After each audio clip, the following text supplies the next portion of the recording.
بسم اللہ الرحمن الرحیم. In the name of Allah, the Beneficent, the Merciful. آج ہم آپ کو بھنگ کے بیج کے بارے میں بتاتے ہیں. عربی میں جن کو بذر القلب کہتے ہیں، اردو میں شہدانہ کہتے ہیں، فارسی میں تخم بھنگ کہتے ہیں، انگریزی میں کینا بس سیڈز کہتے ہیں.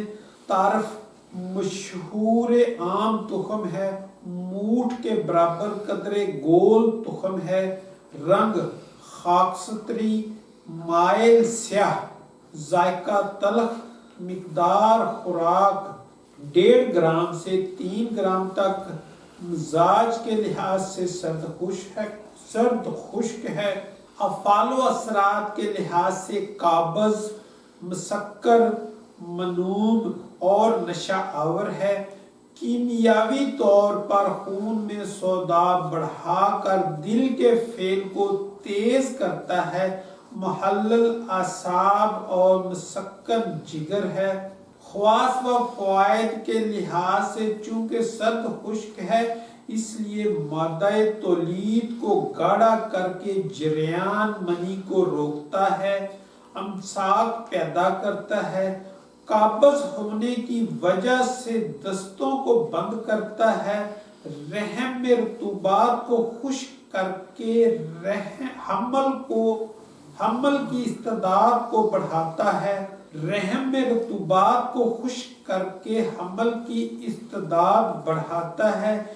یہی وجہ ہے کہ اسے معین حمل ادویہ میں خصوصیت سے شامل کرتے ہیں. مسکن و منوم ہونے کی وجہ سے نیند لاتا ہے. آج کل اس کا تیل صابن بنانے کے کام لایا جاتا ہے.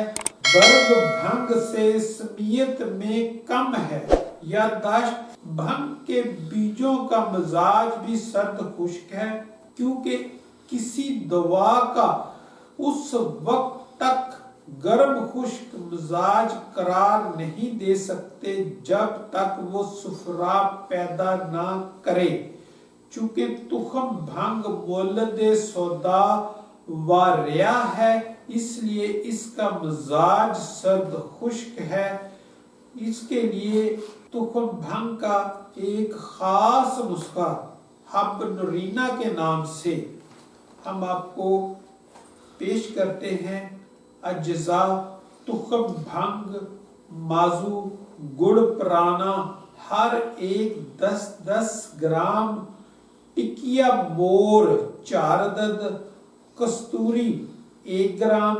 ترکیب تیاری: تمام ادویہ کو باریک کر کے ان میں مور کی ٹکیا کو کینچی سے کاٹ کر کھرل میں باریک کر کے شامل کریں اور گولیاں بقدر جنگلی بیر بنا لیں. مقدار خوراک: 1 گولی دن میں 4 بار ہمراہ قہوہ دیں. افعال و اثرات: انشاءاللہ یقیناً خوبصورت چاند جیسا لڑکا پیدا ہوگا. یہ ہمارا خاندانی نسخہ ہے جو شائقین کے لیے پیش کیا جا رہا ہے. بنا کر استعمال میں لائیں اور دکھی لوگوں سے دوائیں لیں.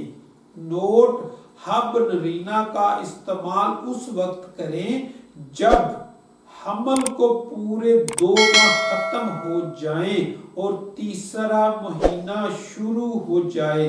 اس دوا کے ساتھ غذا بھی سرد خشک یا گرم خشک کھلائیں تاکہ کامیابی یقینی ہو. شکریہ. اگر آپ کو ہماری یہ ویڈیو پسند آئے تو لائک اور شیئر ضرور کیجیے گا.